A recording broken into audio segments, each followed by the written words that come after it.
생로병사의 흐름 속에 의식주와 희로애락은 모두 비즈니스의 대상이 됩니다. 사람들의 생애는 다양한 이벤트와 기념일, 그리고 중요한 순간으로 이어져 갑니다. 죽음은 그중 가장 격렬한 순간입니다. 이 순간에 장례 서비스를 제공하는 기업에서 생애 주기 전반에 걸친 보다 편리한 맞춤형 서비스로 폭넓게 성장하려는 기업이 있습니다. 이를 통해 확장하고 다양한 수익원을 창출할 수 있을까요? 오늘은 프리드라이프가 고객 인상의 동반자가 되기 위해 어떠한 혁신을 이루고 있는지를 알아보겠습니다. 안녕하십니까? 네, 안녕하십니까? 이만입니다. 안녕하십니까? 문다입니다. 반갑습니다. 뭐 오늘 기분이 어떠십니까? 대뜸요? 네, 뭐 오늘 기분이 굉장히 긴장되는 그런 기분인 것 같습니다. 혹시 방송 출연은 처음이신 거예요? 그게 아주 옛날에 그냥 짧게 네. 출연한 적은 있는데 네네. 뭐 이렇게 대대적으로. 오랜 네. 시간 촬영하는 건 처음인 것 같습니다. 그런데 뭐 네. 상당한 그 포스가 벌써 딱 느껴지는데 네. 여기 대표이사를 언제 맡으셨습니까? 한 3년 조금 넘은 것 같습니다. 그럼 뭐 회사 소상히 알고 계시겠네요. 뭐 웬만큼은 안다고 생각하지만 뭐 그렇다고 제가 그래요? 프리드라이프 어떤 회사입니까? 프리드라이프의 가장 그 핵심적인 비즈니스 영역은 장래 부분입니다. 그래서 그렇죠. 그 핵심적인 철학은 아름다운 이별이라고 저는 생각을 합니다. 그래서 오. 마지막에 장례라는 건 결국은 이제 가족들과의 이별, 사회와의 이별, 어쨌든 제가 알고 있는 모든 것과의 이별이라고 생각을 하는데 그 부분을 얼마나 아름답게 이별할 수 있냐라는 부분이 결국은 프리드라이프가 우리 고객들한테 제공해야 되는 가장 핵심적인 서비스의 본질이라고 생각합니다.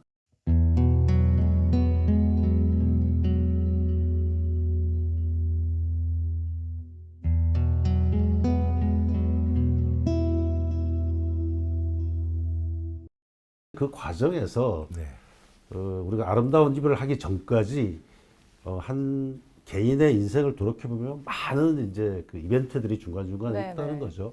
그러니까 예를 들면 뭐 이제 아기가 태어나서 자라면서 교육도 받아야 되고 또 이제 성장을 해서 결혼도 해야 되고 그쵸. 가정도 이루어야 네. 되고 뭐 또 학자가는 집도 사야 되고 네. 집도 고쳐야 되고 이런 이벤트들을 그러면 우리가 그냥 이 아름다운 이별이라는 장래에만 국한시키고 이것들을 그냥 우리가 등한시 할 것이냐 그건 아니라는 것에서 한번 우리와 이제 인연을 맺은 고객은 저희가 그분의 모든 인생을 모든 라이프를 통틀어서 가질 수 있는 이벤트들을 우리와 같이 좀 해볼 수 있으면 어떨까 그러면 이런 개념을 갖고 있는 그게 거죠. 하나의 형태의 목적형 뭐 개나 보험 이거 무슨 차이가 있습니까? 개나 보험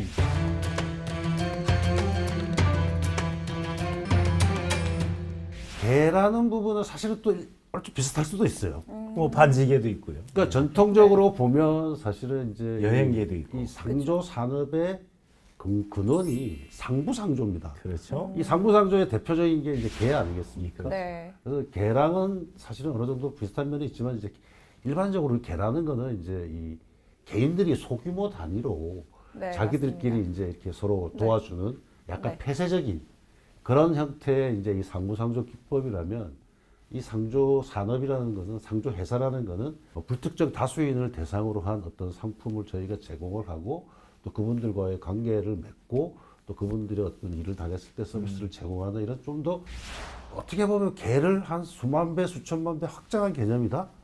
이렇게 이해하시면 안 될까요? 예. 확장한 아니 왜냐면 개가. 이제 네.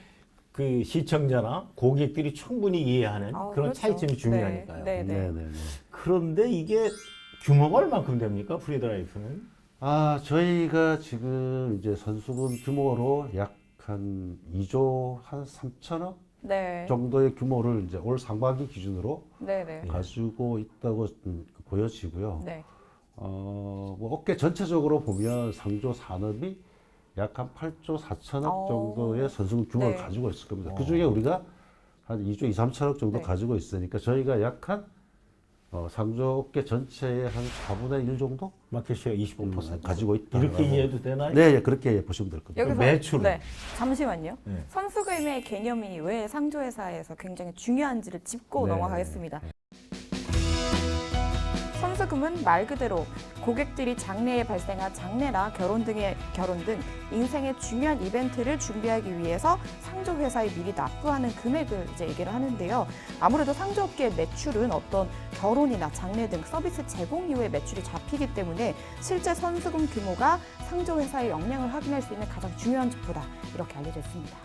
네, 이거 정확하게. 상품권이네요. 그렇죠. 정확하게 우리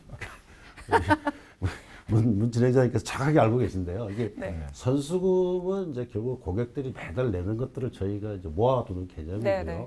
이 선수금이 결국은 나중에는 회사의 매출로 전환이 이루어지는 맞습니다. 이런 과정을 이게 거치게 됩니다. 그 이벤트가 발생해야 그게 매출로 잡힌다. 네, 네, 그렇죠. 그렇죠. 그 매출 규모는 어느 정도입니까? 매출은 저희가 연간 제가 정확하게는 숫자가 뭐 네. 기억이 안 나는데 작년에 약 한 2천억 가까이, 1,700억 정도 네네네. 매출이 이루어지지 않았을까 싶습니다. 아, 예. 그렇다면은 이익은 얼마쯤 내십니까? 왜냐면 이익 규모는 종업원의 처우와 굉장히 밀접한 관계를 갖고요. 저희 기업의 성장과도 직결되고요. 이 글쎄요, 뭐 이게 이제 뭐 올해 목표 기업 비밀입니까? 네, 제가 뭐라고 말씀드리기가 좀 작년에 저희가 이제 공시된 자료로 보면은 네. 한 4, 500억 정도 당기 순이익이 발생한 걸로 제가 알고 있습니다. 네네. 그럼 여기 투자한 회사는 엄청난 배당 이익을 가지고 가고 있겠네요. 뭐 배당을 아직까지 그렇게 대폭적으로 저희가 해본 적이 없어서요.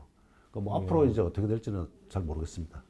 대표이사가 모르시면 아니, 그러니까 뭐 종업원들한테 얼마큼 줍니까? 현재까지는 이제 얼마나 배당을 나갔는지가 별로 이렇게 크지가 않으니까 아, 네네. 작았고. 앞으로 이제 어떻게 될지 모르겠다는 네. 말씀이고요. 네네. 저희 직원들한테는 제가 이제 처음 사실은 부임한 이후에 네. 우리 직원들을 대상으로 해서 이제 그 연간 그 성과에 대한 그 인센티브 인센티브. 예. 시스템을 도입을 했고 네. 그 전에는 그게 없었죠, 아예 없었는데 이제 2020년부터 그게 도입이 됐고 네네. 지금까지는 매년 그 인센티브 제도에 의해서 직원들한테 성과급 지급이 이루어지고 있습니다. 아, 예.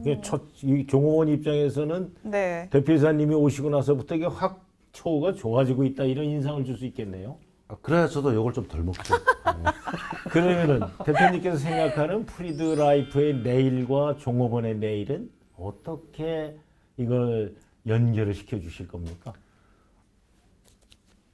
뭐 이제 두 가지를 같이 이제 얘기를 하죠. 프리드 라이프에 대해서 말씀을 드리면 프리드 라이프의 내일은 저는 뭐 굉장히 맑음이다라고 맑음이다. 이제 표시를 좀 드리고 싶고요. 그게 네. 왜냐하면은 이 상조 시장이라는 것, 제가 이제 상조업체로 오면서 느꼈던 것 중에 하나인데 그 보험회사하고 비교할 때 상조 시장은 굉장히 무궁무진한 성장 가능성이 있는 시장이다라고 네. 생각을 합니다. 지금 네. 실제로 가입률 측면에서 보더라도 이제 상조업계가 800만 정도의 가입자가 있습니다. 시장 전체적으로. 근데 대한민국 국민이 몇 명입니까? 5천만인데 그중에 800만밖에 가입을 안 했어요. 그럼 아직 4천만이 남아 있지 않습니까? 네. 그 사람들을 다 우리 고객으로 만들 수 있는 예. 그런 시장이 아직 남아 있다라는 그런 뜻에서 말씀을 드린 거. 그러니까 굉장히 무궁무진한 네. 시장이 있다. 그래서 저는 상조 시장은 블루오션이라고 감히 표현을 드리고 싶습니다. 그런가요? 근데 그 출생률이 떨어지고 있는데 점점 블루오션이 될까요? 아, 기업은 영속성이 굉장히 중요한 측면이 있는데. 물론 이제 그 대한민국이 언제 이제 인구가 감소를 하고 이것도 이제 사실 굉장히 이게 인구 통계학적으로 영향을 미칠 수 있겠지만 그 당분간은 뭐 어쨌든 인구가 감소하는 것보다는 고령자가 늘어나는 추세가 훨씬 빠를 거기 때문에 그러니까 매출이 증가할 것 오픈 같다. 얘기네요. 네. 시장의 입장에서 그러니까 그럼 하나 요걸 하나 여쭤볼까요? 결국 이제 이게 선불형 서비스라는 건데 그렇다면 인플레이션 해지가 일어나야 되고 또 이 받아난 돈이 건전하게 보관되어야 되고 네. 적정한 이윤이 붙어서 서비스 비용의 증가를 감당해 줘야 됩니다. 이것에 대해서 회사는 어떤 정책을 갖고 갑니까? 아, 예, 정확한 지적이신데요. 그러니까 저희가 당연히 이제 인플레이션 해지 기능을 고객들한테 당연히 저희가 약속을 드리는 거고요. 예를 네. 들면 지금 가입하시는 고객분들이 10년 뒤, 20년 뒤에 서비스를 받을 때 지금 현재 약속한 금액으로 서비스를 받으시기 때문에 금액입니까? 서비스 수준입니까? 보험은 서비스로 나중에 이 인플레이션을 해지를 못합니다. 예. 근데 이제 저희 상조는 서비스를 정해놓습니다, 지금. 어. 그러니까 예를 들면 뭐 몇 명의 인원을 투입하고 차를 어떤 차를 쓰고 이걸 다 정해놔요, 미리. 그 서비스를 그때 가서 제공하는 거기 때문에 네네. 금액보다는 서비스 기준이다라고 보시면 될 것 같고요. 그래서 네. 결국은 이제 인플레이션에 대한 부분을 저희 회사가 감당하는 거죠. 그렇죠. 세수적이. 네. 그래서 이제 그거를 저희가 해결하기 위해서 상당히 회사의 어떤 이런 운영이라든지 이런 부분에 신경을 쓸 수밖에 없고요. 회사가 이익을 남겨야 그 네. 부분을 감당해 줄 수 있으니까. 맞습니다. 그래서 이제 가장 중요한 부분이 저는 이제 자산운용 사이드라고 생각을 합니다. 그렇죠. 2조의 선수금. 네, 그래서 네. 그 2조를 가지고 저희가 자산 운영을 어떻게 하고 어떻게 거기서 이익을 낼 수 있냐라는 게 굉장히 중요한 이슈라고 생각하고, 프리드라이프가 아마 이제 업계에서는 그래도 그 자산 운영 조직을 네. 제가 이제 2020년에 오면서 처음으로 도입을 했는데 아마도 업계에서는 거의 최초로 이렇게 전문적인 자산 운영 조직을 도입한 게 아닌가라고 생각을 하고 있습니다. 선수금 조금만 짚고 넘어가자면 예. 선수금 1조 달성까지 10년이 걸렸고요. 근데 대표님 오시고 나서 2조 돌파까지 3년밖에 걸리지 않았습니다. 네, 네, 네. 좀 슈퍼맨이니까. 금융사에 네. 대표님이 파워인 것 같은데 금융사에 있던 어떤 노하우 덕분인지 어떤 전략이었을까요? 일단은 제 노력 덕분이라기보다는 네. 저희가 사실은 이제 우리 프리드라이프에 이제 사실은 많은 전문성을 가진 인재들이 있기 네. 때문에 우리 직원들이 일심동체가 돼서 네. 3년 동안 저와 같이 노력해준 결과라고 저는 생각을 합니다. 그래서 제가 한 것보다 우리 직원들의 덕분이다라고 늘 생각을 하고 있고요. 이 대목은 아주 반드시 방송을 하시는 거예요.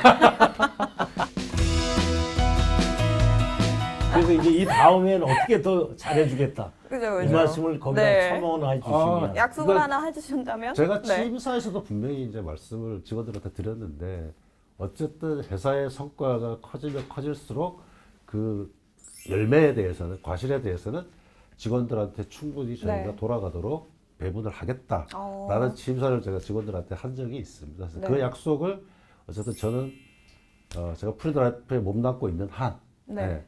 제 직을 걸고 반드시 어. 지켜갈 수 있도록 노력하겠습니다. 방금 또 약속하셨습니다. 선수금이 늘어나고 있다는 건 결국 가입하는 고객들이 많아지고 있다는 건데 네. 제가 듣기로는 최근에 MZ의 가입 비율이 굉장히 높아지고 있다고 들었어요. 일찌감치. 네, 이유가 뭘까요? 글쎄요, 다양한 이유가 있겠지만, 제가 생각할 때는 어쨌든 이제 저희들이 디지털 쪽에 사실은 굉장히 앞으로 이제 성장 네. 동력을 좀 네, 찾아보고자 하는 노력들을 많이 하고 있습니다. 그래서 실제로 이제 AI 추모 서비스도 저희가 런칭을 했고, 여러 가지 챗봇 상담 시스템이라든지 이런 어떤 디지털과 연계된 어떤 이런 고객 서비스, 마케팅 활동들을 꾸준히 지속을 네. 하고 있습니다. 하고 있어서 이제 그런 부분들이 아마 MZ 세대한테도 어느 정도 이 회사가 과거에 이제 네. 장래 서비스 회사가 아니다라는 인식을 좀 심어주지 않나라고 생각하고 있고요. 네. 그래도 아직은 네. 2030 세대의 이 점유율이 네. 너무나 낮기 그렇긴 때문에 하죠. 그 부분은 성장률에 회사가 이제 있어서 그건 아직은 이제 네. 장래 서비스니까 아직 먼 네. 얘기니까. 그렇지만 서비스의 다양화가 이루어지면 네. 네, 또 그렇죠. 선불형 그렇죠. 서비스로 맞습니다. 진화하니까 네. 그건 막 네. 그렇게 보이는데 아까 AI 서비스를 얘기하셨는데 이제 리멤버라고 리멤버, 하죠. 예. 그 사실 굉장히 좋은 맞습니다. 그 아이템인 네. 거 보이는데 그리웠지 않습니까? 네, 네. 또는 회상하고 싶고 또는 나아가서 만나보고 싶고 그랬을 때 서비스 해주는 것은 앞으로 굉장한 시장이 될 것 같은데 네, 네, 네. 또 잘하면 세계적인 시장까지도 가능할 것 같은데 네. 그거에 대한 향후 계획은 또 있으십니까? 디지털 케어에 대한 전망이 궁금합니다. 그래서 저희들이 계속 고민을 거듭하고 있는데요. 그래서 그게 아직은 이제 사실은 이게 초기 단계다 보니까 압니다. 네. AI 수준 때문이죠. 여러 가지 이제 우리가 딥러닝 기술을 활용해서 AI 그 서비스를 이제 제공을 하더라도 횟수가 또 굉장히 그렇게 제한적이고 이게 또 가격이 이렇게 싸지가 않습니다. 아직까지. 그래서 그 부분을 네. 이제 아까 지금 말씀하신 대로 좀 더 낮은 가격의 서비스를 제공할 수 있게 하고 좀 더 이렇게 많은 횟수를 줄 수 있다고 하면은 굉장히 아마 파워풀한 서비스가 되지 않을까. 이제 그 부분에 대한 고민을 이제 저희가 사실은 제휴사와 같이 지속적으로 하고 있습니다.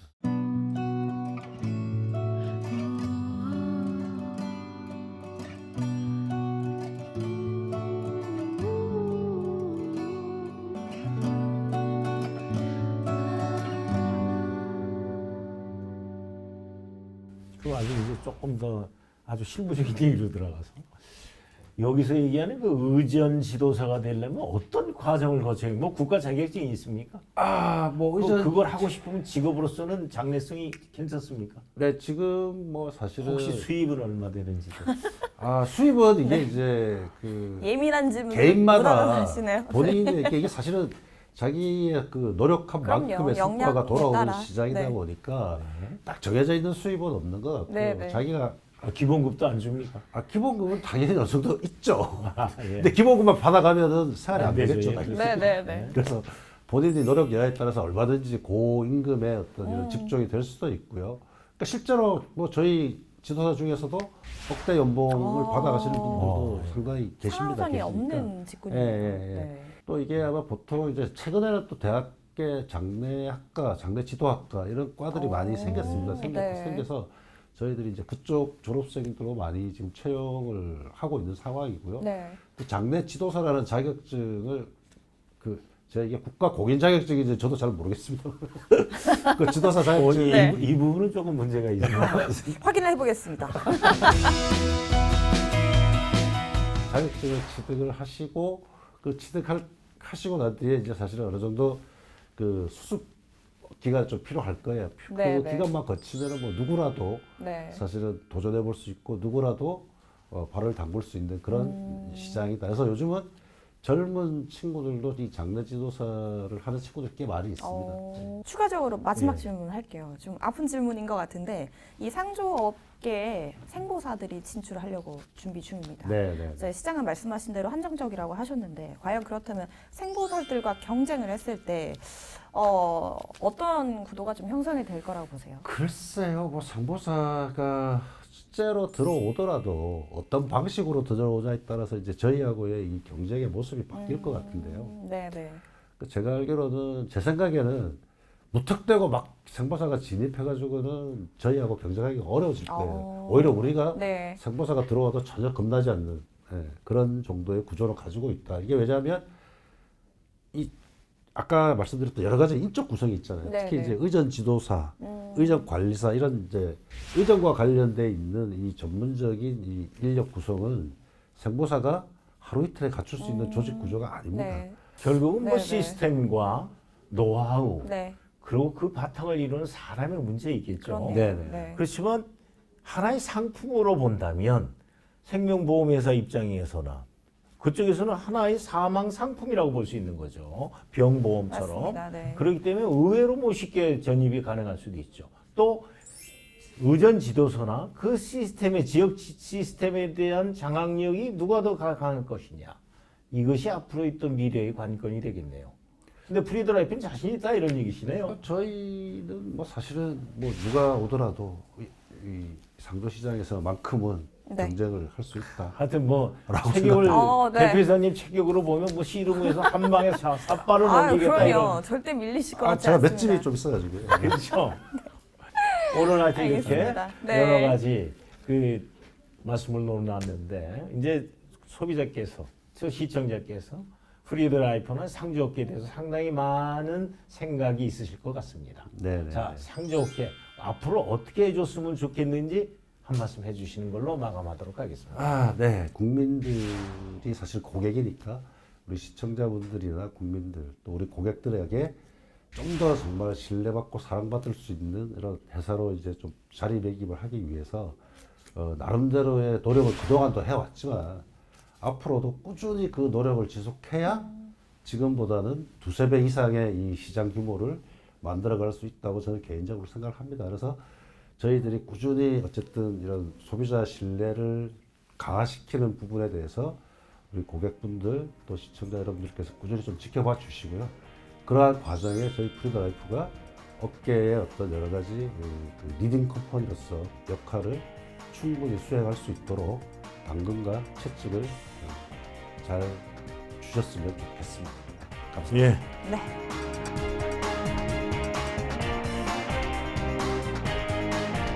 프리드라이프는 신생아입니다. 아기죠. 모험적 미래가 꼭 필요합니다. 다양성의 추구가 성장과 연계되는 만큼 위험도 커집니다. 이 과제를 어떻게 풀어야 할까요?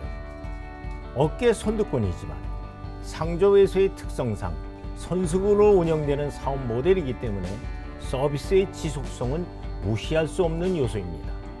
기존 사업의 마켓 쉐어 등 실질적인 시장 지배력과 전문성, 신뢰성이 관건이 될 것입니다. 나아가 현 사업 영역 내에서의 규모나 국가 전체의 인구 감소 시대에 성장성과 수익성을 높여 나가기는 어려운 업종입니다. 보험업계, 각종 라이프 서비스 전문 업체와의 경쟁 또한 쉬워 보이지 않습니다. 이를 개선하기 위해서는 광범위한 의전 행사 전문기업, 각종 인적 서비스 영역으로의 변신이 필요합니다. 또한 가장 큰 자산인 계약 고객을 기반으로 하는 비즈니스의 제휴 서비스를 넘는 직접 진입 서비스가 필요하다고 봅니다. 회사와 종업원, 고객을 위한 성장 전략, 이 기업의 생존 전략일 것입니다. 감사합니다.